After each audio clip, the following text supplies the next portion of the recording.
Karena ini untuk channelnya Komsos MBK, maka saya pilih merenungkan bacaan liturgi Hari Raya Santa Perawan Maria dari Gunung Karmel.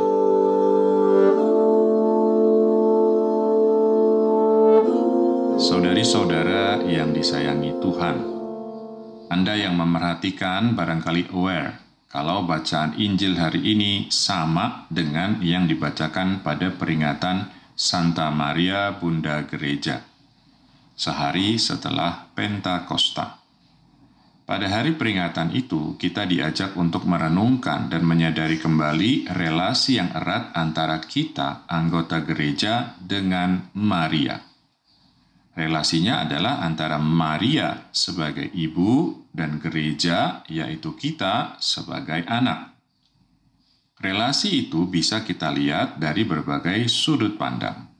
Tapi paling kurang kisah Injil hari ini memberikan dasar yang amat jelas.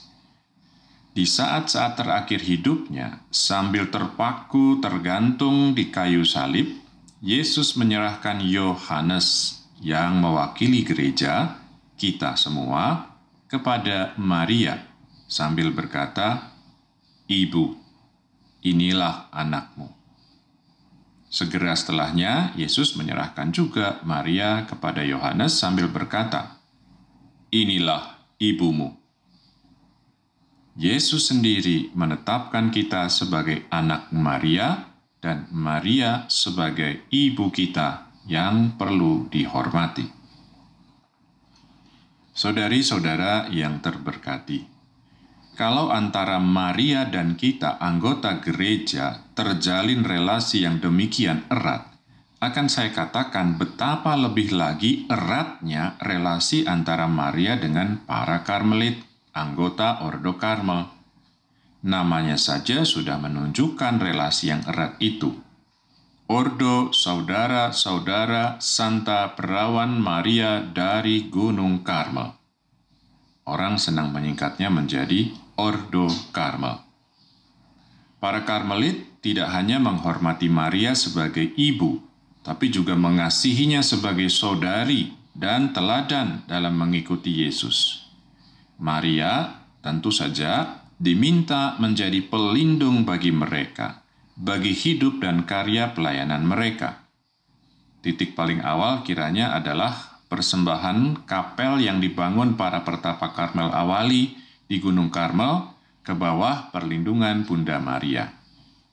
Maka bersama Nabi Elia, jadilah Maria teladan utama dalam mengikuti Yesus Kristus anaknya. Nah, bacaan pertama hari ini mengisyaratkan hubungan kedua pelindung dan teladan utama Ordo Karmel ini. Tradisi mempercayai bahwa awan kecil yang dilihat oleh bujang atau pelayan Elia di atas Gunung Karmel melambangkan Maria. Awan kecil itu kemudian mendatangkan hujan yang menghapus 3 tahun kekeringan. Maria mendatangkan penebus yang menghapus dosa dunia.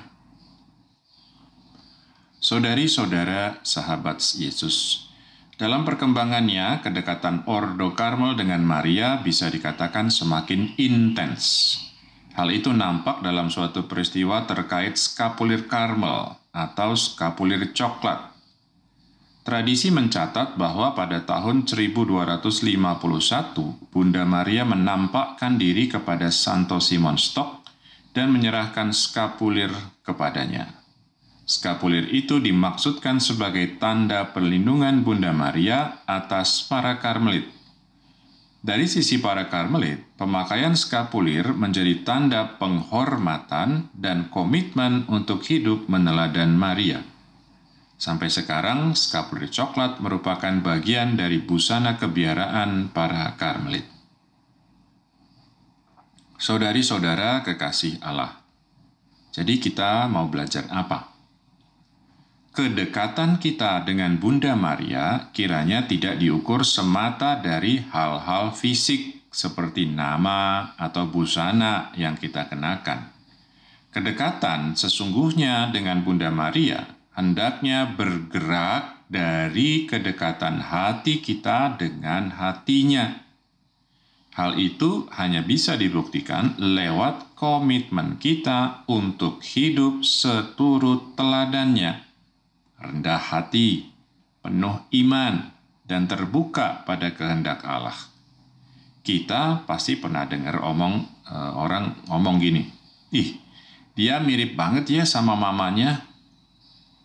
Mari kita hidup seperti Maria, Santa Perawan Maria dari Gunung Karmel, Bunda Gereja, Bunda Karmel, supaya setiap orang yang melihat hidup kita juga bisa melihat ada semangat Maria di dalamnya.